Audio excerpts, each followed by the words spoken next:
Bonjour et bienvenue à 500 Nations. La colonisation de ce pays m'a toujours passionné. Elle a enflammé mon imagination et façonné ma vie personnelle et professionnelle. Mais je n'en savais que ce que l'école m'avait enseigné. Pour moi, l'histoire de ce continent avait débuté il y a 500 ans, quand Christophe Colomb a découvert le Nouveau Monde. Mais nous savons que c'est faux, que des hommes vivaient déjà ici. Alors pourquoi connaissons-nous si peu de ce passé, de l'histoire des hommes de cette Amérique du Nord, de notre histoire? La jugerions-nous indigne d'être rapportée, alors qu'on se souvient toujours de l'Antiquité grecque, romaine, égyptienne et chinoise? En vérité, notre histoire vaut d'être contée.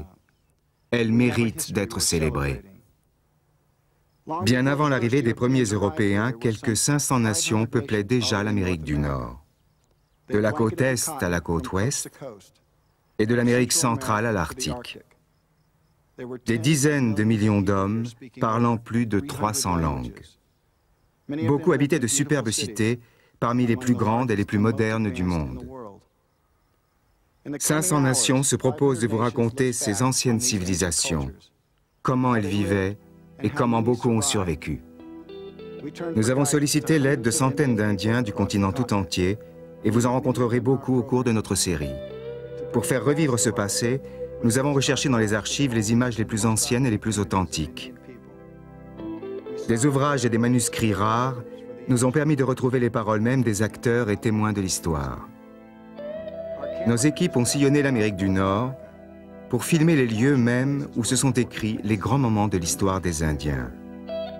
Nous vous ferons découvrir des joyaux de leur art, dans des musées américains et européens. Grâce à nos historiens et archéologues, assistés de spécialistes de l'image de synthèse, vous allez pouvoir pour la première fois évoluer dans les réalités virtuelles du monde des Indiens de jadis. Vous allez voir ce qui s'est passé. Mais ce n'est pas tout ce qui s'est passé, ce n'est pas toujours agréable. Nous ne pouvons rien changer, ni remonter le temps. Mais nous pouvons ouvrir les yeux et rendre aux Premières Nations de cette terre la place qui leur revient dans l'histoire du monde. C'est donc dans cet esprit que nous partons d'abord là où notre récit s'achèvera, dans les Grandes Plaines, à la fin du XIXe siècle.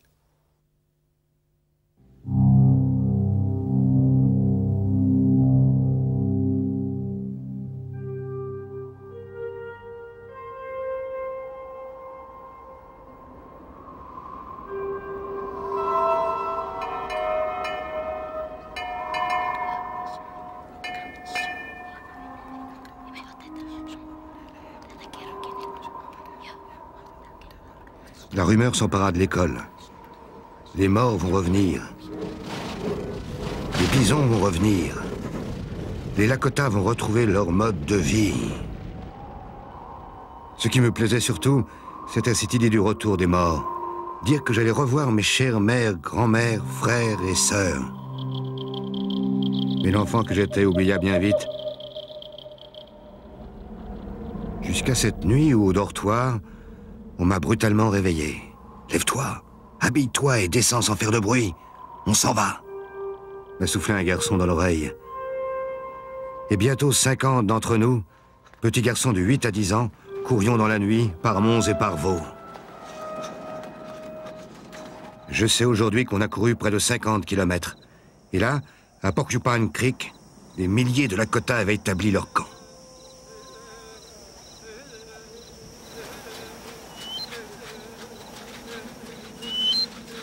À la fin des années 1880, un message d'espoir se répand à travers les Grandes Plaines. On l'appelle la danse des esprits, une danse qui fait revivre le passé, quand les nations indiennes étaient libres.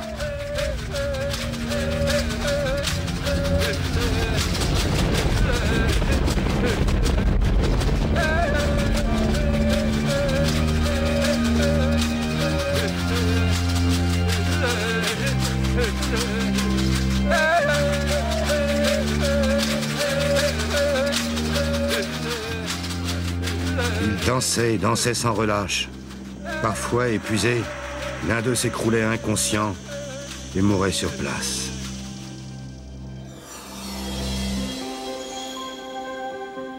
Les visions finissaient toujours de la même façon, par un gigantesque camp où tous les Lakota morts étaient réunis, où ne régnait plus que la joie et où résonnaient seulement des rires clairs. Personne ne pouvait plus s'arrêter. Les autorités ont dû les prendre pour des fous, mais ils ne l'étaient pas. Ils étaient seulement épouvantablement malheureux.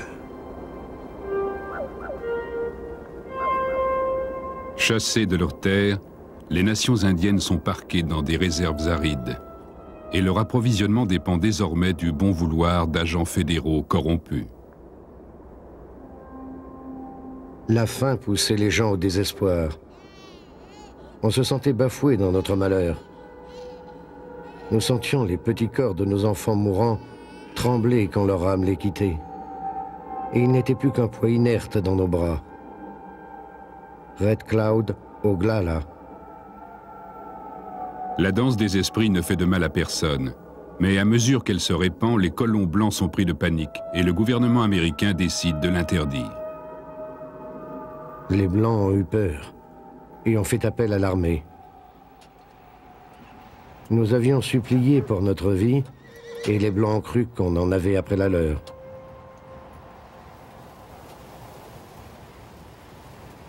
Peu après Noël de 1890, des Sioux Oquadjou, conduits par Bigfoot, leur chef, quittent la réserve de Cheyenne River dans le Dakota du Sud pour aller rencontrer Red Cloud, chef des Oglala, à Pine Ridge. Bigfoot est accompagné de 106 hommes et 252 femmes et enfants. Parmi ceux-ci, un jeune garçon, Dewey Beard, racontera plus tard ce qui s'est passé à ses enfants et petits-enfants. Comme grand-père, Dewey Beard était le dernier survivant, j'écoutais ce qu'il racontait. C'était triste et en même temps merveilleux, parce que ça faisait revivre l'histoire. Pour lui, si les soldats, si le gouvernement les avait laissés tranquilles, les Indiens auraient fini par regarder autour d'eux, auraient vu le monde changer, et le changement serait venu de l'intérieur des tribus.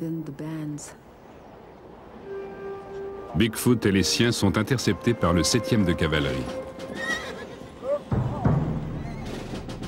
L'officier commandant trouve celui-ci emmitouflé dans des couvertures, se mourant de pneumonie au fond d'un chariot.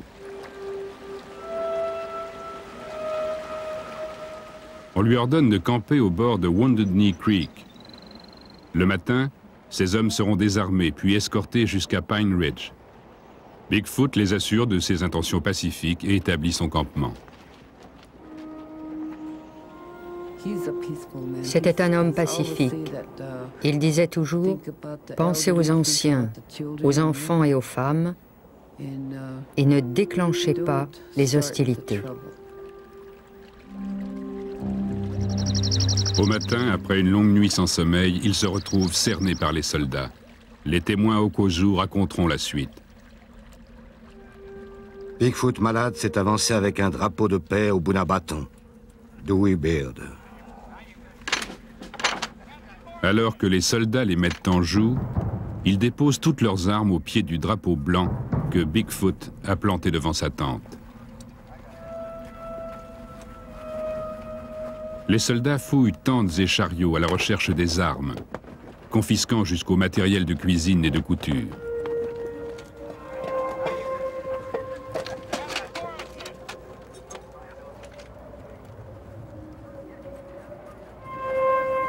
Pendant que la tribu se rassemble autour du drapeau blanc, 4 mitrailleuses Hotchkiss sont installées sur les hauteurs dominant le camp.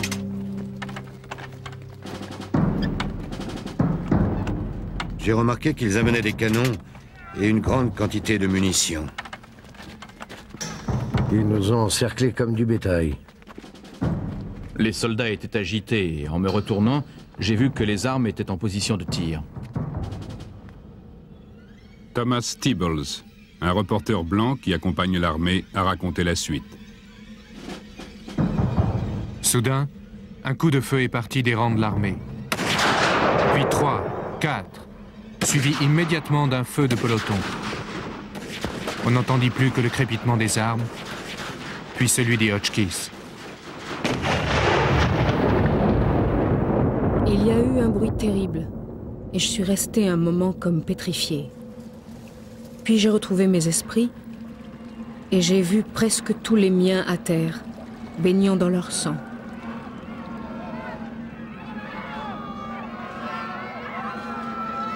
Mon père, ma mère, ma grand-mère, mon frère aîné et mon petit frère avaient tous été tués. Il a vu sa mère venir vers lui. Elle était blessée. Dewey, lui a-t-elle dit, ne t'arrête pas, continue. Moi, je vais mourir. Ce fut la dernière fois qu'il vit sa mère. Les femmes qui fuyaient avec leur bébé tombaient sous les balles, transpercées. Puis, lorsque la plupart furent tués, quelqu'un a crié aux rescapés et aux blessés de s'avancer, qu'il ne leur serait fait aucun mal. Les petits garçons sortirent de leur cachette et immédiatement, des soldats les entourèrent et les massacrèrent. American Horse, Oglala. Les tirs ont continué pendant 1 heure ou 2, jusqu'à ce qu'il n'y ait plus aucun signe de vie.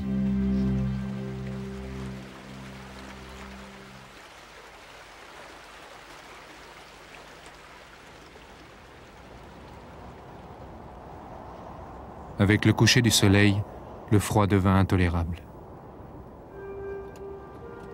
Vers 7 heures du soir, le 7e de cavalerie ramena de Wounded Knee un long convoi de morts et de blessés, soldats et indiens. 49 femmes et enfants blessés avaient été entassés dans quelques vieux chariots.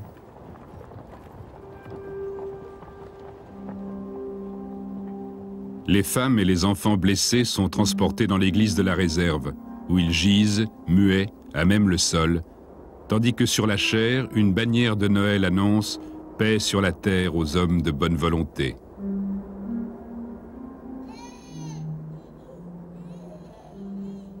De ma vie, rien ne m'aura autant affecté, anéanti et hanté que ce que j'ai vu cette nuit-là dans cette église. Une vieille femme, indemne, avait un bébé sur les genoux.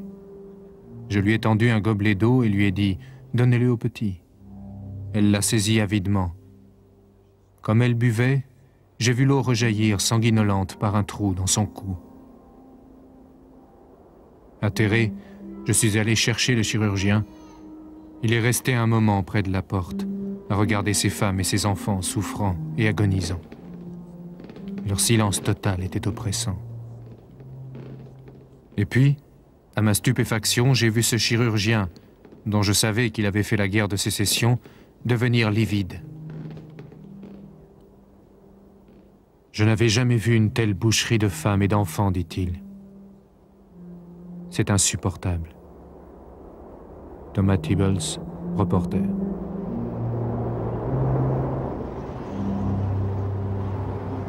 Pendant 3 jours, les corps gelés, dont celui de Bigfoot, restent là où ils sont tombés. Finalement, les soldats creusent une énorme tranchée sur les lieux mêmes du massacre. Alors qu'ils ramassent les corps, ils voient une couverture bouger. Au-dessous, ils découvrent une petite fille, serrée contre le cadavre de sa mère.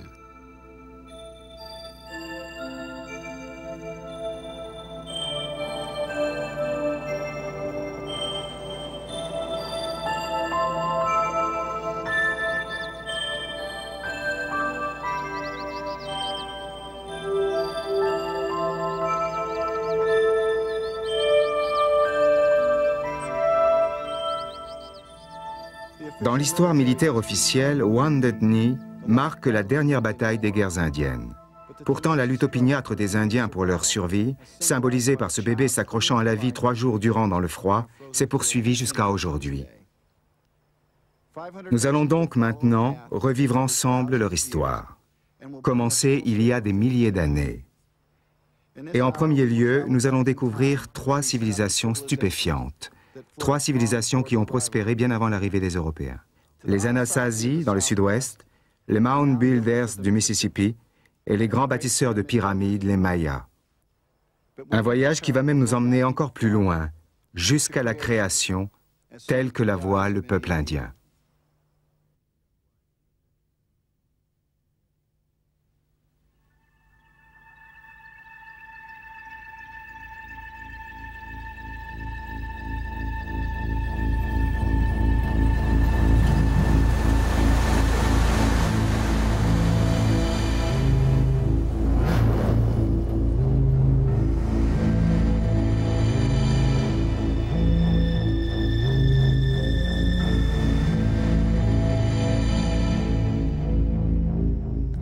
Quand la terre était encore jeune et peuplée de géants, une terrible maladie s'abattit sur eux.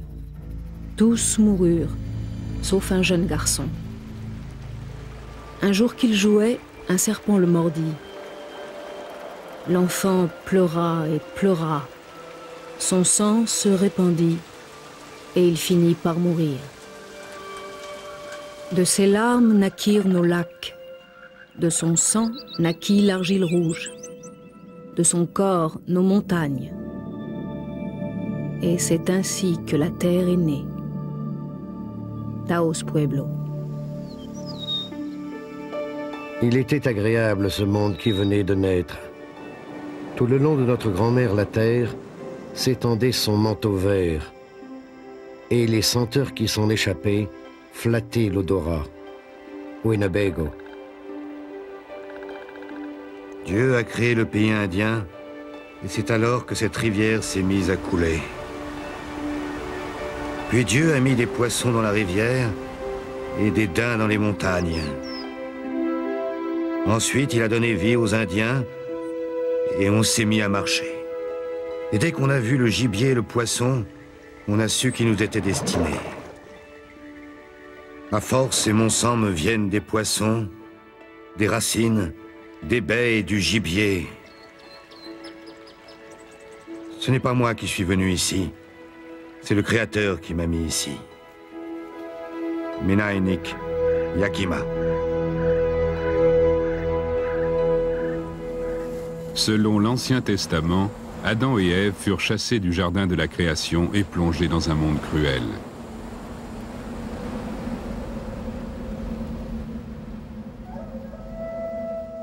Pour la plupart des nations indiennes d'Amérique du Nord, la Genèse est tout autre. Ils sont restés dans le jardin où ils avaient été créés, l'endroit du monde le plus parfait pour eux.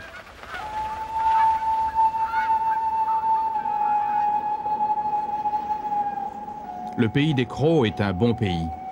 Le Créateur l'a mis exactement là où il fallait. Quand on y est, tout va bien. Quand on en sort, où qu'on aille, le pire nous guette. Le pays des Crows est exactement là où il faut. Arapuish, Crow.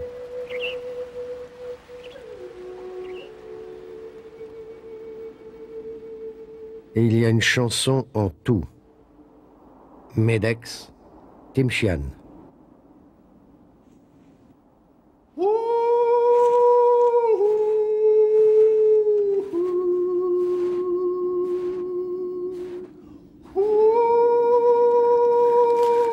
Puissent mes yeux voir toujours le flamboyant soleil couchant. Rends-moi sage pour que je puisse connaître ce que tu as enseigné aux miens. Les leçons que tu as cachées dans chaque feuille et chaque pierre. Rends-moi toujours prêt à venir à toi, les mains propres et le regard droit. Ainsi, quand la vie déclinera comme le soleil couchant, mon âme pourra venir à toi sans honte. Tom White Cloud, Ojibwe.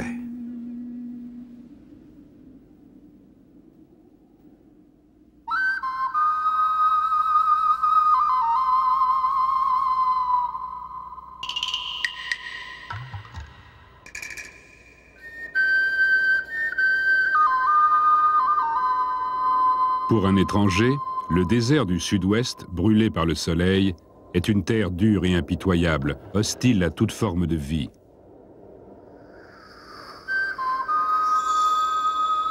Mais pour les peuples qui vécurent là, c'était l'endroit où le Créateur avait pourvu à tout. Il n'y a rien du tout ici. Très peu de végétation, seulement beaucoup de pierres et de sable. Les Hopis ont toujours affirmé que cette contrée avait été choisie pour eux par le Créateur, le grand esprit des Hopis. Les anciens peuples du désert sont les ancêtres de toutes les nations Pueblo d'aujourd'hui. Leurs descendants Hopi les appellent Ezatzenom.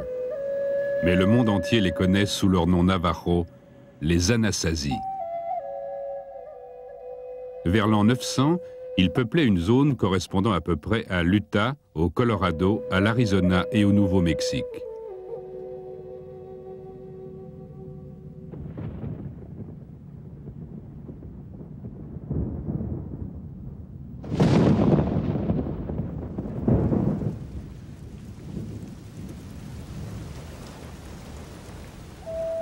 Les Anasazi vivaient en harmonie avec la nature. Ils avaient appris où trouver l'eau et comment la domestiquer. Des villages s'étaient unis pour construire barrages, réservoirs et canaux d'irrigation, transformant le désert en jardin de maïs et de courges.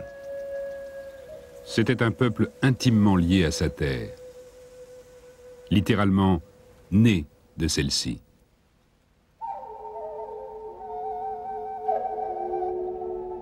Bien avant la naissance du Christ, les Anasazi vivaient dans des maisons souterraines, en puits, avec des murs de pierre et des toits très épais, extraordinaire protection contre le soleil brûlant et le froid intense du désert. Puis, avec le temps, ils avaient transformé leurs entrepôts à l'air libre en habitations, mais sans abandonner pour autant leurs abris souterrains qui restaient consacrés à l'enseignement spirituel, car ces kivas, comme ils les appelaient, symbolisaient le lieu originel. 100 ans avant la construction des premières cathédrales gothiques, les architectes et les maçons Anasazi creusaient ainsi d'immenses kivas pouvant abriter 500 personnes. Puis, vers 900 après Jésus-Christ, les dirigeants Anasazi se lancent dans un projet aussi ambitieux que visionnaire, créer un centre de pèlerinage et de négoce au cœur de leur territoire. Ils choisissent le Chaco Canyon, un endroit désertique à 150 km au nord-ouest d'Albuquerque, au Nouveau-Mexique. Une entreprise colossale. Ils construisent 600 km de routes et de larges avenues qui toutes convergent vers le canyon.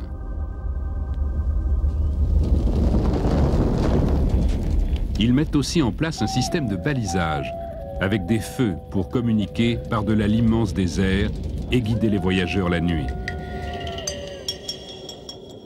Plus de 50 000 arbres sont coupés dans les montagnes voisines pour ériger les villes de Chaco Canyon. Des routes permettent d'acheminer commerçants, pèlerins et marchandises vers toutes ces villes. Parmi elles, la plus grande jamais bâtie par les Anasazi.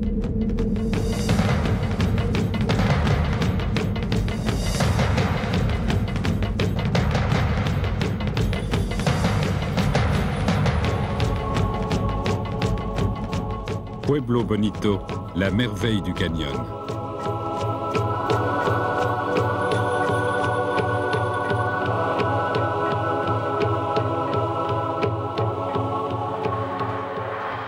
À son apogée, ces 800 pièces pouvaient accueillir plus de 1000 habitants.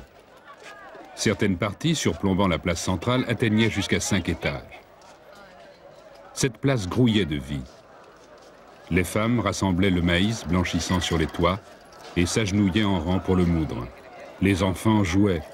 Les hommes, rentrés des champs, s'assemblaient pour parler.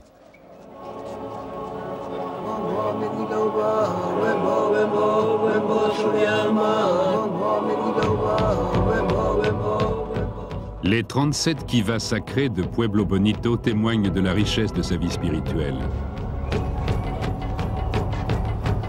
Lors des cérémonies, les pieds des danseurs résonnaient sur le sol, tandis que les spectateurs se pressaient contre les murs et sur les toits pour voir. Mais Chaco Canyon est plus qu'une mecque spirituelle. C'est aussi un important centre de négoce. En particulier d'une pierre, plus précieuse alors pour les partenaires commerciaux de Chaco que l'or ou le jade, et qui est le moteur de sa croissance économique. La turquoise. Elle arrive ici brute, et les artisans de Pueblo Bonito la taillent pour en faire de petites plaques et des perles, qui partent ensuite vers le sud jusqu'au cœur du Mexique, où elles sont transformées en fantastiques œuvres d'art.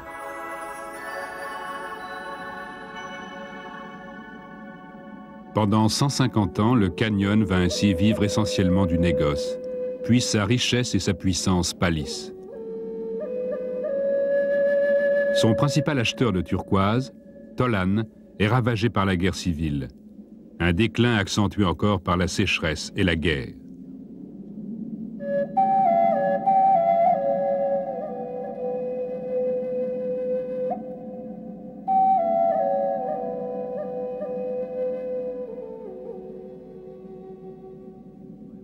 Vers 1150, la route de la turquoise qui traversait la Sierra mexicaine est abandonnée.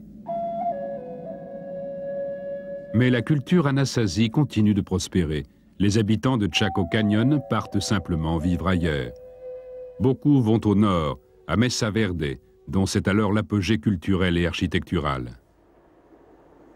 Là, à l'abri des mesas de pins du sud Colorado, les architectes du Chaco Canyon participent à la construction d'édifices parmi les plus stupéfiants de tous les temps.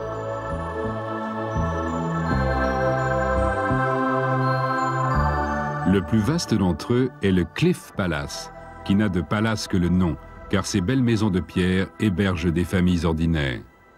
La société anasazi est profondément égalitaire. Hommes et femmes prennent part aux travaux de la communauté. Chacun participe à tour de rôle. Les femmes plâtrent les maisons, celui qui cultive taille aussi les pierres, et les chefs spirituels labourent les champs.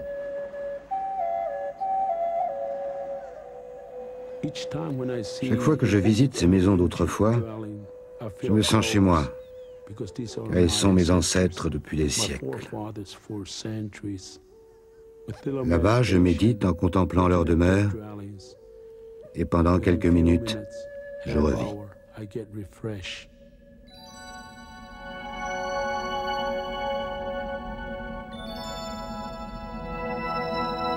La population de Mesa Verde, mais aussi d'autres villes anasazi, émigre vers 1300. C'est la fin de la période des ancêtres et le début de l'actuelle civilisation des Indiens Pueblo.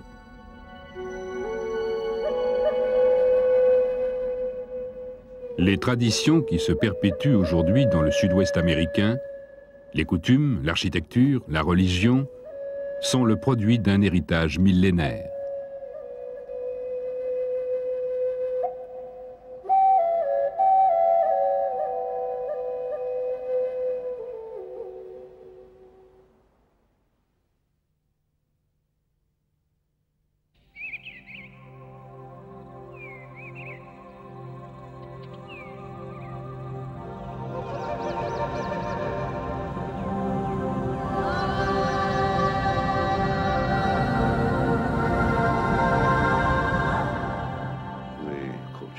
Le Kocha voulait adresser une prière au soleil.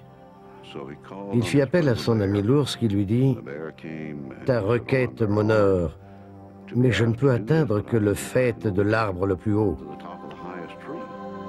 Mais l'aigle pourra t'aider. Appelons l'aigle. » On appela donc l'aigle qui dit « Oui, je peux essayer. » Et il monta, monta, monta jusqu'au soleil et lui remit la prière. Le soleil en fut si heureux qu'il dit « Donne-moi une de tes plumes. » L'aigle arracha une plume de sa queue et la donna au soleil. Et le soleil donna un baiser à la plume. Et c'est pour cela que les plumes d'aigle sont noires à leur extrémité, à cause de la brûlure du soleil. « Ramène la plume, dit le soleil. Ce sera à tout jamais le signe de reconnaissance de mon peuple préféré. »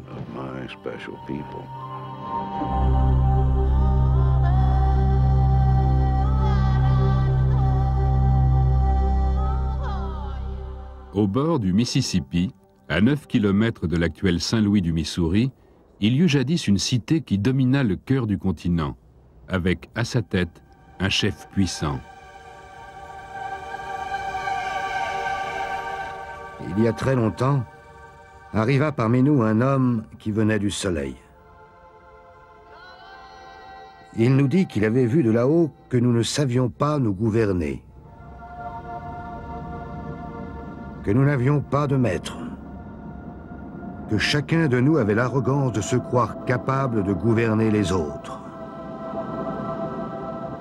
alors qu'il ne savait même pas se gouverner lui-même.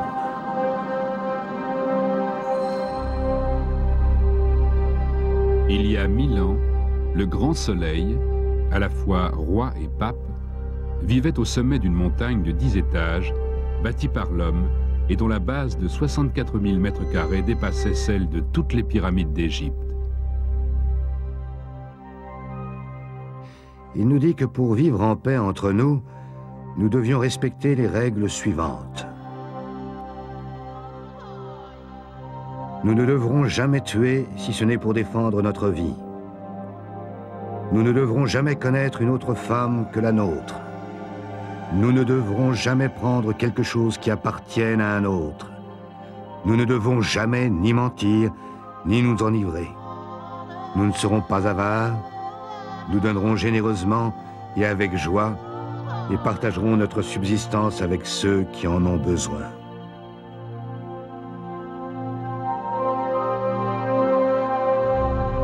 Du haut de sa demeure royale, le grand soleil est l'intermédiaire entre le Créateur et le peuple, entre le soleil et la terre. Voici Cahokia, la cité du soleil. Le grand soleil règne sur ce centre de la civilisation mississippienne. Hors des murs de la cité, les communautés de paysans, chasseurs et pêcheurs s'étendent sur des kilomètres entourés de champs de maïs. Avec 20 000 habitants, Cahokia restera la plus grande ville de l'histoire de l'Amérique jusqu'à l'an 1800. Alors seulement, elle sera détrônée par Philadelphie. Les prêtres et les seigneurs vivaient dans des maisons en adobe et non dans des tipis. Les tipis, c'était pour les peuples des plaines de l'Ouest. Ici, ils avaient des maisons. C'étaient des sédentaires, des paysans. Ils utilisaient les fleuves, les bayous et les rivières non seulement pour faire le commerce, mais aussi pour assurer leur subsistance. Grâce au Mississippi et aux autres grands fleuves, Cahokia commerce avec un tiers du continent. Le cuivre vient des Grands Lacs, l'obsidienne de Yellowstone, le mica et le cristal des Appalaches, l'or et l'argent du Canada, les coquilles du golfe du Mexique.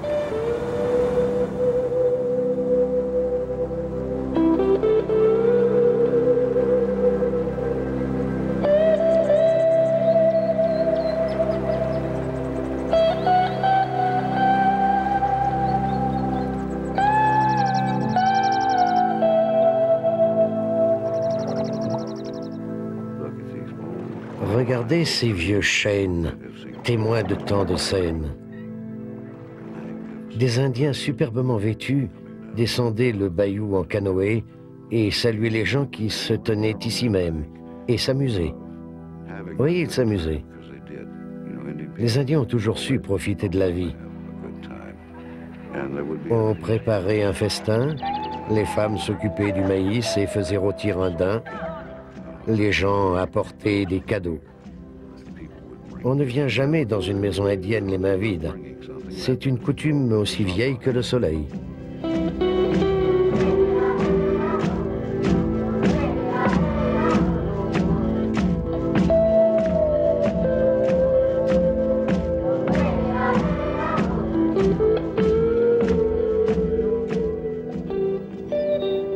Cahokia marque l'apogée des Mound Builders, dont les traditions remontent à plus de 1000 ans avant Jésus-Christ.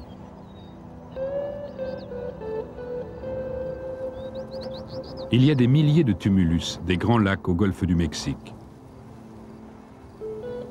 Un tumulus funéraire de la vallée de l'Ohio avait en moyenne 3 étages, ce qui représentait 200 000 heures de travail, soit 100 hommes charriant de la terre pendant 1 an. Mais aucun ne peut rivaliser avec celui qui se trouve à 75 km à l'est de Cincinnati, le tumulus du Grand Serpent. Un gigantesque serpent mesurant plus de 400 mètres de long. Ce sont là les traces les plus visibles des Mound Builders. Mais les plus belles sont leurs petits objets.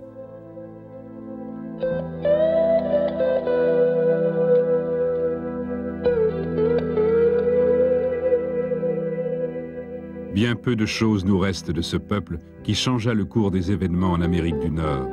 L'essentiel de leur monde matériel, édifices en bois, bateaux, paniers, tissus, chaussures, vêtements en cuir, est depuis longtemps retombé en poussière.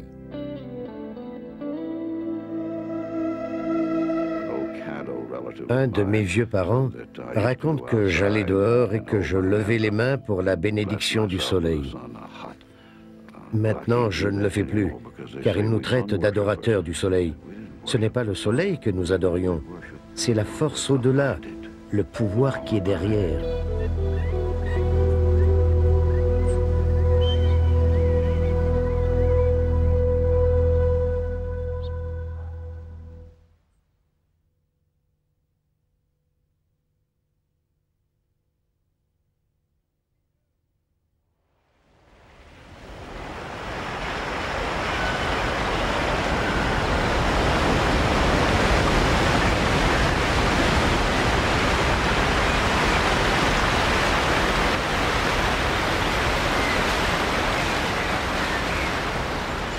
Au XIXe siècle, à 3000 km au sud de Cahokia, un groupe d'explorateurs européens taille leur chemin à travers la jungle du sud du Mexique. Là, ils découvrent un somptueux palais royal, enterré depuis des siècles et entouré de pyramides massives, avec d'immenses salles, des cours et une tour. Pour eux, c'est indiscutablement la marque d'une grandeur passée. Bien qu'au cœur de la plus grande nation indienne d'Amérique du Nord, celle des Mayas, dont les ancêtres avaient bâti les pyramides, les Européens ne peuvent imaginer que de tels édifices aient pu être construits par des Indiens. Ils fantasment donc à l'infini sur cette civilisation perdue qui aurait produit une telle grandeur. Des réfugiés du continent de l'Atlantide, une tribu perdue d'Israël, des voyageurs venus d'Orient, des extraterrestres même. Tout, sauf le plus évident.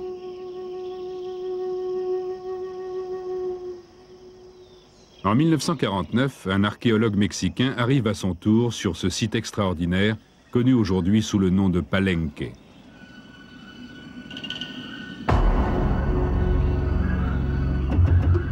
Il gravit l'escalier de la plus grande pyramide, le temple des inscriptions, jusqu'au sommet. Et là, il remarque des trous dans le sol. Il soulève les dalles et découvre un couloir bouché par des moellons menant au cœur de la pyramide. Il faudra 3 ans de travaux pour le dégager. Tout en bas, il y a une tombe qui date de plus de 1200 ans et qui va révéler l'histoire de Palenque et le passé des Mayas. Un passé que leurs descendants allaient devoir décrypter. Durant des siècles, on a pris les glyphes mayas pour des histoires en images, analogues aux hiéroglyphes égyptiens. Il a fallu attendre les années 1980 pour que les archéologues admettent qu'il s'agissait d'une véritable écriture. Non pas des images à interpréter, mais des symboles de son destinés à être lus. C'était la langue maya. Une porte venait de s'ouvrir sur le passé. Sous le couvercle de 5 tonnes du sarcophage repose Pacal, bouclier en langue maya. Il est né en 603 après Jésus-Christ. Son crâne a été déformé dès la naissance pour allonger le front, la marque des seigneurs. Il porte une parure de nez et ses cheveux sont décorés de nénuphars.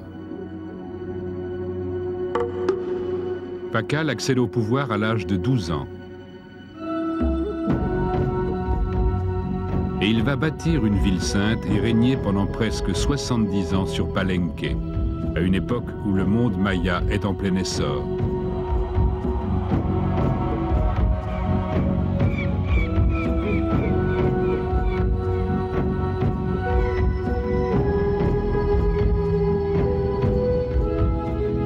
Avec l'expansion maya, plus de 60 cités-États voient le jour et prospèrent grâce à leur riche société agricole.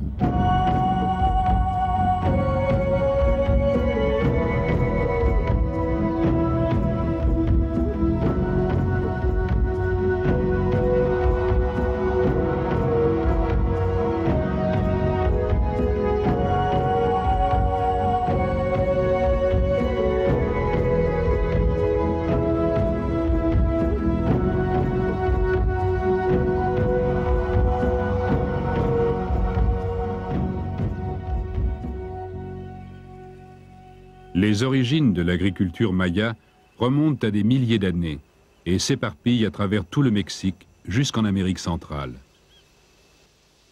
Et maintenant, amis et frères, écoutez ces mots qui font rêver. Les pluies de printemps nous donnent la vie et font naître le maïs doré.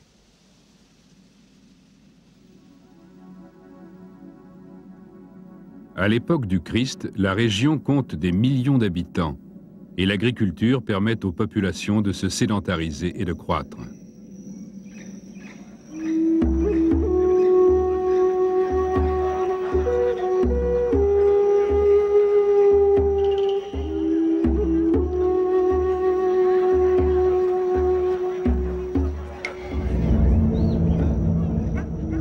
Les arts, les mathématiques, l'astronomie, l'architecture, la religion et la royauté prospèrent.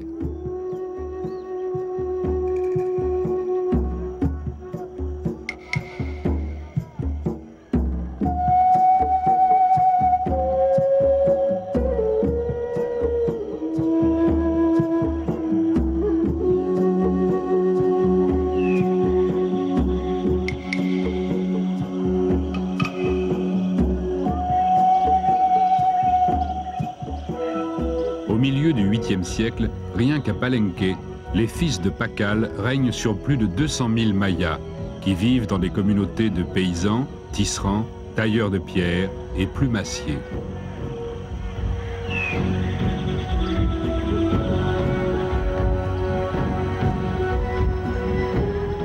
Mais cet âge d'or de construction et de prospérité va bientôt s'effacer devant la guerre et la destruction. Pour des raisons encore inconnues, le monde maya se déchire. Les agriculteurs se font soldats.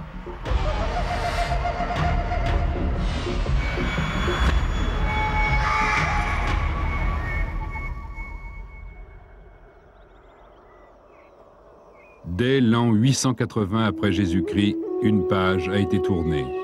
La plupart des cités, preuve vivante du génie humain, y compris Palenque, ont été abandonnées et reconquises par la jungle.